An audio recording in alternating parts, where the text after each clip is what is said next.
Hello, Cream here, CC for short, and today I would like to talk to you about Gilda. Hey, what's up? Or, to be exact, why is Gilda so popular? I should start off by saying that I have no definitive answer to this question. There is no one thing I can point at and say, yes, this is the thing, right here. Behold!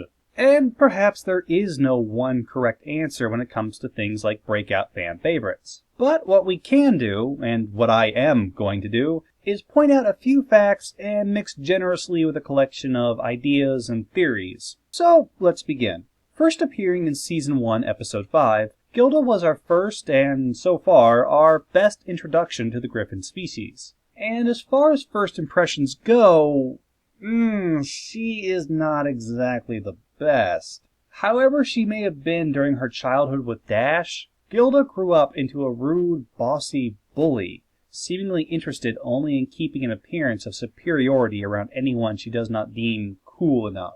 Yet despite these bad attributes, and despite making Fluttershy cry, you know, that thing that had certain fans practically calling out for Pinky's blood 3 seasons later, she has maintained a rather healthy appreciation among viewers. And for the longest time, I wondered why this was. We only saw her in 1 episode, and certainly there wasn't that much positive about her. So why all the attention? Well, it wasn't until 2 very separate conversations with 2 very separate people on 2 very separate topics that a single picture began to form. I believe her popularity may be attributed to 2 factors: her species and her timing.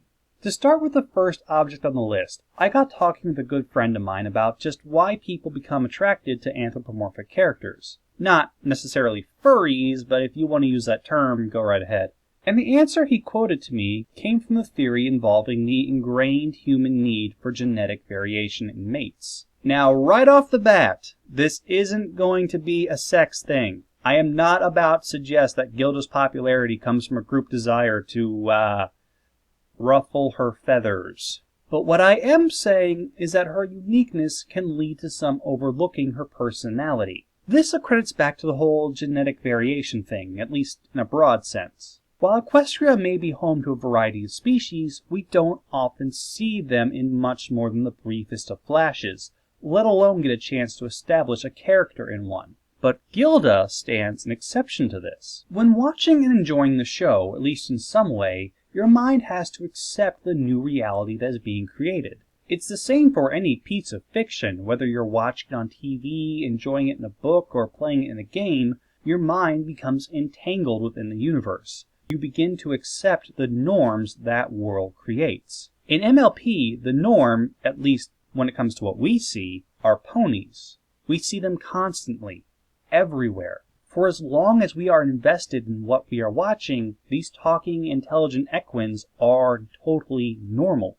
But then in comes Gilda, and she is something completely unique, both in style and appearance. She is shaking up the monotony, and for some, that is instantly going to be enthralling. For as much as people can be wary of something different and unfamiliar in real life, that very thing can become deeply compelling within the safety of fiction.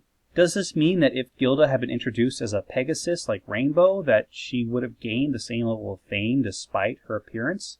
Well, that's hard to say, though it would be interesting to see how many fans of Gilda like her based off her species alone. So maybe it's not just what she is that can be accredited to her fame, but also the timing of her appearance. By showing up so early in the series, as well as being the first real introduction to Griffin kind, Gilda just may have earned herself a free pass into the hearts and imaginations of the viewers. Those who liked what she embodied were willing to accept, alter, or overlook her faults within their own creations or headcanons. So does this also mean that if more Griffin characters were given great focus in the future, that she could begin to lose her fame? Well, I suppose it is possible. It would likely come down to what kind of character this other Griffin had, as well as the context they appeared in. Gilda could be knocked off her throne. However, there is something to be said about being first, as well as the length of time she has been given to cement herself within the fandom. By appearing so early, back when every new fan was still absorbing everything this show had to offer,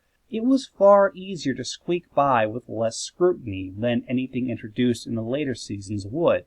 Not only because the analysis community had yet to be formed, but because this world was still being introduced. So there was no real comparisons to make. It was another analyst that made a similar case for Trixie. I can no longer remember who said it.